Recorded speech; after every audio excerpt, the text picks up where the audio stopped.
Hello and welcome back to E Magazine. Today on E Trend, we have a special guest joining us, and because it's E Trend, we're looking at some of the trending topics in the entertainment scene, and we get to see her perspective and views on whatever we're talking all about today. Now, the individual joining me is Tina Clara, who's a scriptwriter, producer, and actor.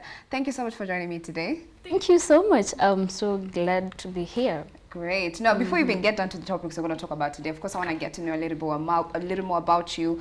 Tell me about, this whole you being a scriptwriter, producer, and actor. So many titles. Okay, there are too many titles. Too many. And when I introduced myself as an actor, producer, and a scriptwriter, people are like, "Oh, where you have so many titles? I mean, which one do you specifically, as in, major in?" Yes. So I would say that I have a lot of stories to tell, because one of the things is I love observing, and I come up with so many stories depending on the environment that is surrounding me. And then when you script write, and it's in most cases, you'd want to produce your content. You'd want to look for the funds. You'd want to make sure that you fully invested in what you're doing, because now you might give someone a script that has a budget of, let's say, 1.5 M, and then they don't have that money, or you cannot find anyone that, they do something tonight, change a script. So you have this scene where it's supposed to be posh and they're supposed to deliver the way you've written it, but they want to do that because they don't have the budget. But now, if you as a producer or you as a scriptwriter, when you think of it, when you also wear the shoes of a producer as a scriptwriter, you will make sure that you've executed everything just as the way you had written. So you just bring your vision to life. Yes. By being able to follow through everything from step one till the end. It makes a lot of sense to really understand and then it. I started as an actor, so that's basically that was the first introduction into the industry. Wow. So I started as an actor, and yes, I grew. So you can be that individual who's who's the scriptwriter, you're the producer of the film, and you still act in the film. Yes, actually, I have a film that I'm working on, and I'm the main character. I'm producing, and I'm the one who has written it. That's amazing. It's amazing. Major talents right there. When I grow up, I want to be you. No, you can't be me. You can be me. Okay. I mean, you've got everything. Then right after this conversation, I'm going to come for tips to see how we can exactly have as many titles but as are you. you beginning to talk now? Thank you for that, Tina. Now we're just going to jump right into the conversations of today. We start off by looking at Jeff Bezos, whose massive fortune just broke another record. Now, the Amazon CEO is now the first person in history to amass a net worth of over $200 billion US, according to Forbes. The milestone comes alongside a boost in Amazon's share price, which soared despite of coronavirus, and his agreement to surrender 25% of his Amazon stake to his ex-wife. And since then, he has added $87.1 billion US. Can you imagine that? And that's just in 2020. Wow. When you first came across this news, were you really surprised that Jeff Bezos, CEO of Amazon, is richer than he was last year? I'm not surprised because, Amazon is one of the biggest, online shopping platforms. Yes. And there's basically everything in Amazon. The only thing that Amazon doesn't sell is a wife. You can buy guns, you can buy makeup, everything. You can buy everything. Very true. like right now, if I want to get a picture of something that I want to buy and I can't find it in Pinterest, I always go to Amazon and Google, because I like how you put that. You can get everything except a wife in Amazon. They literally sell everything. They sell everything. So we shouldn't be surprised that this guy is making this amount of money. What do you think Americans can afford to have this many billionaires and millionaires? Because we hear about people's value and net worths growing each and every year in America. Why do you think that? One of the reasons is America is a place where they attract and nurture talents. It's a place where, let's say in Kenya, you have a talent, but nobody is willing to support whatever it is you're doing. 100%. They want to see you as this producer who has produced like 10 films, and then they want to partner with you. But when you come to them with an idea and you've never done that before, nobody will listen to you. Very America, they nurture the talents, they support you, and the fact that everyone wants to go there, everyone is very hardworking, they support each other. They call it the dream country. Yes, everyone wants to go there, and when you go to America, you don't want to go and sleep. You want to go and work. You want to work because everyone you can be a is billionaire. working. They have more than 2 jobs. like people, it's one of the countries where you can have more than 2 stable jobs, and you find that you are very okay with that. Kenya, it's very hard unless wewe ni actor, alafu chini ya maji unapata 9 to 5 no endo kwa kitu ingine. It's very difficult because they actually ask so much of your time. I like that you've talked about that, you know, America is a place where people can actually go, do these jobs, make their dreams come true.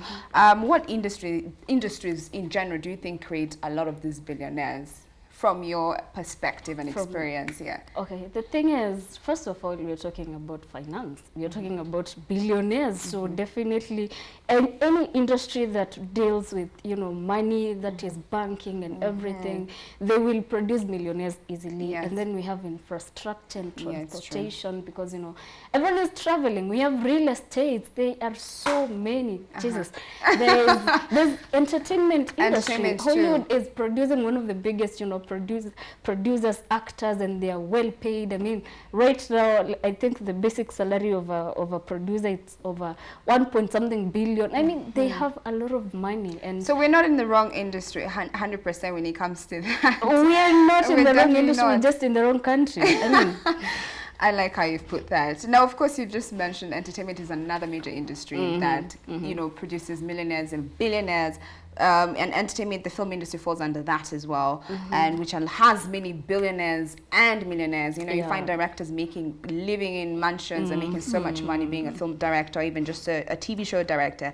Why do you think we can't achieve this in Kenya? Because you'll find that, like you mentioned, a producer's salary can be even in the millions right now in America, but in Kenya, it's a different story. As I said, nobody is willing to support your dream. Yes. They want to see you as a newbie. It's going to be very hard to get support from other people.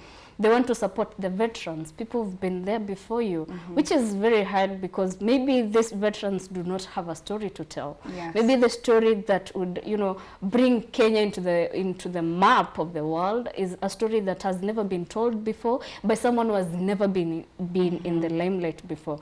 But there is no one who is willing to risk their money. Kenyans are very skeptical unless they are ensured they're getting that money back. I like that. Now we're going to move on to the next story in the list, and still into the film space. We're looking at the non-profit organization founded by American Black Film Festival creators Jeff and Nicole Friday. Now they started a Film Life Foundation, which is launching a new fest with the first of the founders, and they say this will merge art and activism to drive today's necessary conversations forward toward lasting social and political change. Now the festival will take place annually and will include virtual screenings, community conversations, and events focused on confronting social and economic issues facing the Black and Brown communities.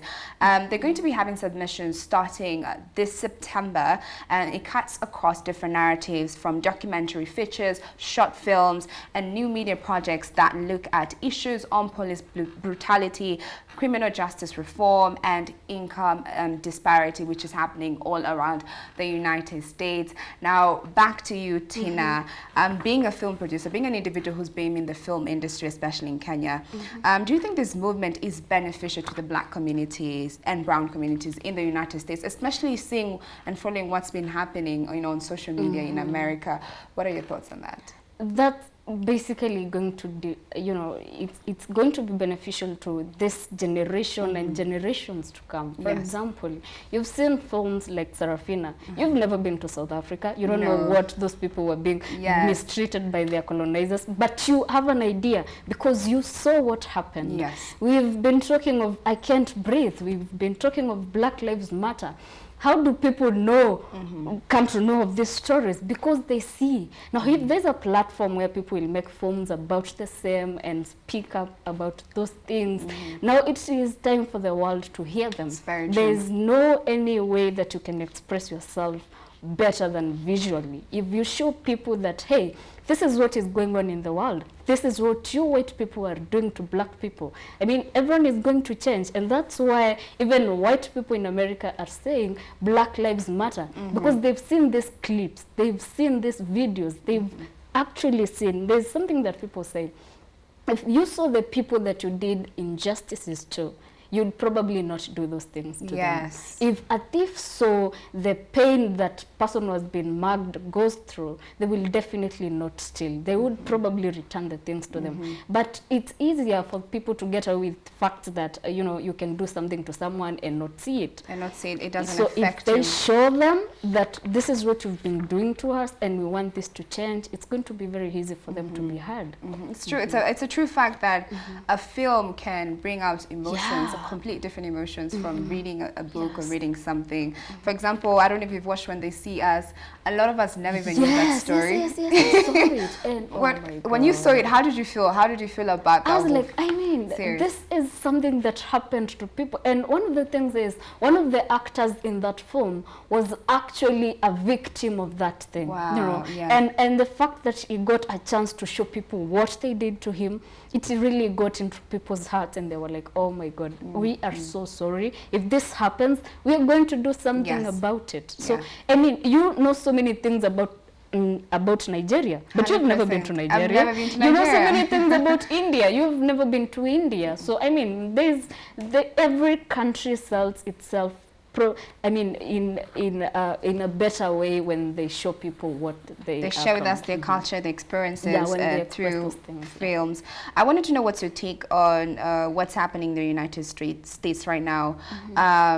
Just going back to what I talked about from a filmmaker, a film producer, and scriptwriter's perspective. What would you say? How much power films bring into telling stories? I've told you that there's no any better way that you can express yourself than showing people. Yes. You can tell people that, hey, I am sick. But they cannot see you. But when they come to see you, everyone will be like, oh, you are so sick. And we are so... They see right through you. Yes, they will feel for you. So film is really powerful. And that's why I've told you, even the countries will be known for the films they produce. True, sir. Yeah, so there is no better way to express your culture, your everything about a country. Than film. Yeah, than songs and films. Let's just say entertainment industry. Entertainment industry. Okay. Yeah. Now coming back home, still on the issue on films talking about stories. Do you think Kenyan films have been able to achieve this, tell Kenyan stories, what we're going through, sharing our culture? How are we doing on that part? Actually, no and yes, in a way. I was talking to a white friend of mine. He's a Canadian, and he was telling me that the first Kenyan film he saw was Nairobi Half-Life, and he was like, do those things really happen in Kenya? And when you see the things that people say about that film, it's like most of them are so afraid of coming to Kenya. They're like, we can never come to Kenya.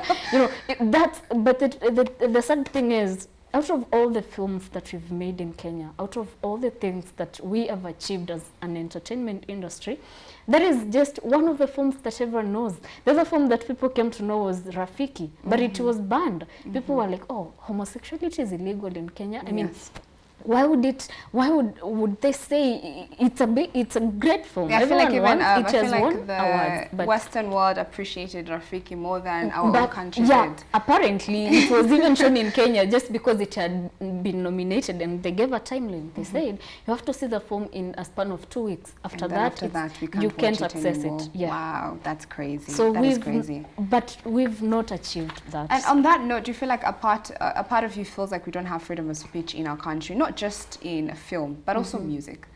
The truth is, I don't remember any time the government has ever said, hey, creative industry, you have the freedom to, write whatever you want. They've never said that. And they've been very vocal with the type of content you produce. Sahi watu wanaimba wa mlambezi and the government is complaining. So we have Kenya Film Classification Board. They are banning films, they are banning songs. They are saying, and there's no freedom, because you remember there's a time Mohamed Ali did a story and he had to go and hide. Yeah. Why would we?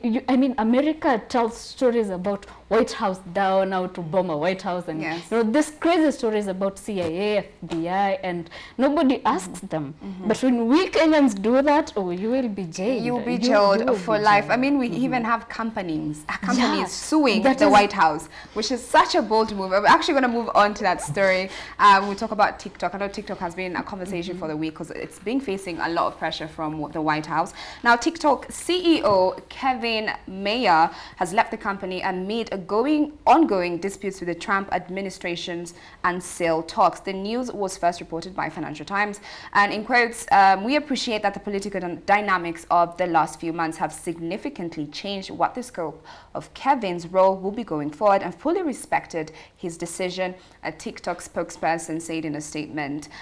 We thank him for his time at the company and we wish him well. Now, I wonder, before we even get into this conversation, are you a TikTok fan? You look like you're a TikTok fan. You watch TikTok. A funny thing is, I'm actually not on TikTok. It's fine. I see TikTok videos on Instagram and YouTube and everywhere, but I've never joined TikTok because I was like. However, you're not the first person. I feel like my older sisters as well. They don't even get the point of TikTok. Do you even get the point of TikTok? I don't. I mean, people are just dancing. I suck at dancing. I mean, Azia is making money for me. Yes, she is, because she can do that. She can move her body. Me, I have fun in other ways. No. So, having had this story, I'm sure you've heard that Trump has been putting pressure on TikTok. Honestly, it's just because it's owned by a Chinese company, and Trump and China do not see the same way. Do you think it's necessary for Trump to put such pressure on an entertainment company? How is it affecting the White House?